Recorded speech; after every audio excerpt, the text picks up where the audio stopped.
The Joe Rogan Experience. I couldn't imagine what it was like being famous when there's only 4 channels and the radio.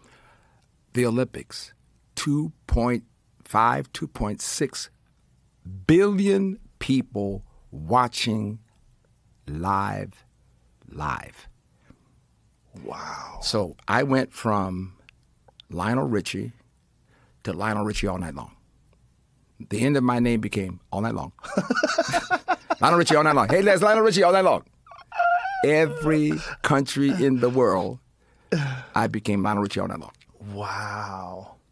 What was that like, performing There it is. in front of that many humans? What was that feeling like?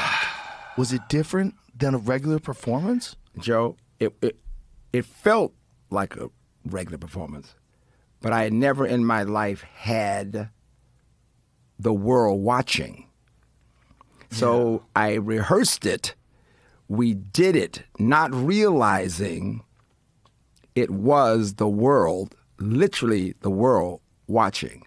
And if go back and look at that little podium, what was supposed to happen at the beginning of this was Ronald Reagan was supposed to come out and had his speech. I know I speak on behalf of everyone in America and the entire world, how proud we are of these fine athletes. That was his speech, right?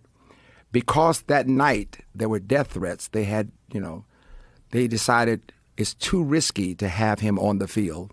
Lionel, would you give the speech on behalf of all of America and the entire world?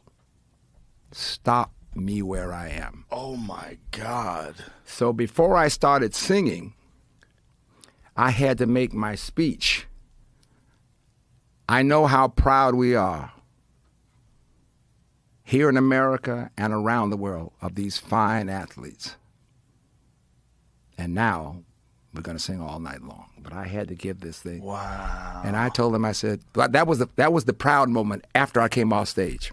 Before I went on stage was, well, Mr. Reagan's worried about his life. What about mine? What's going to happen here? But it was so overwhelmingly, you're talking about energy and adrenaline, and you can't beat 2.6 billion people live. And you think Super Bowl was something special? I'll tell you what this was. There was not another channel covering anything. The whole world was watching this. That's hard for people to imagine in this day of content. Exactly right. That will never happen again. Unless it's the aliens are landing Monday at 8 a.m. Exactly correct. That's the one where the aliens landed. Oh, that fake You're UFO? right. And by the way, that's what happened. That was the opening. But what you don't see there, that was the opening. Oh, that's very good, man. I hadn't seen this clip. What was happening with that was, just before it started, they sealed off the airspace. And I remember looking out. There were 4 helicopters facing out. And the problem was, you couldn't hear them, Joe. And I kept thinking, I'm looking at helicopters, and I said, what's that right there? And they said, they sealed off the airspace. Whoa. Nothing's coming into this place. 1, 2, 3, 4. Wait a minute, you couldn't hear the helicopters that were holding up the flying saucer? I couldn't hear a thing. How's that possible? I don't know. That's what's scary. That's what I'm saying creepy to military Area 51 ship. Listen, you understand what I'm saying? And the answer to me was, okay. See, I mean, the alien guy you understand me at this point? This is 1984. Yeah. And Howard K. Smith, remember the sports announcer? I think was it Howard K. Smith? Howard Cosell? No, Howard. He was with Howard K. Smith. He was with Wide World of Sports. Oh, okay. And he kept saying, this is going to be an amazing night for you. And I said, yeah, okay, not knowing what this was going to be. And there was a kid that was backstage, and he said, oh, my God, this is going to be the biggest night ever. You know what that kid was?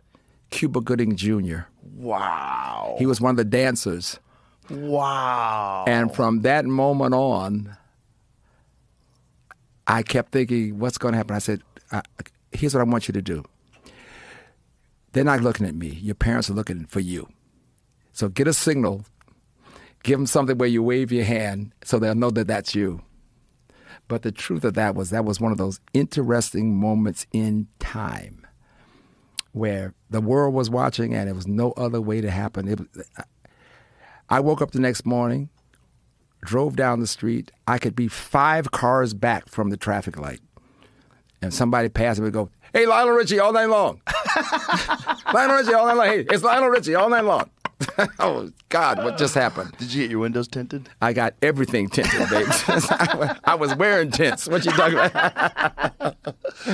That might be the biggest audience anyone has ever performed for ever, if you think about it. Without dying, of course. I mean, yeah. I mean, I don't know what that was, but it freaked me out because I went from slightly invisible to fully visible. Anywhere. My friend got married. I kept saying to him, "You don't want me at your wedding." He said, no, you have to come to the wedding. I said, "You don't want me at your wedding." Here's what happened. I decided to go. There he is walking down the aisle. There he is saying "I do." And there he is walking out with his lovely bride. Every other picture after that is his mother-in-law with me, his family with me. He's no longer in the wedding. Right. Every picture was me in his wedding book. And I said, "You don't want me at your funeral. Nobody's going to ever know you left."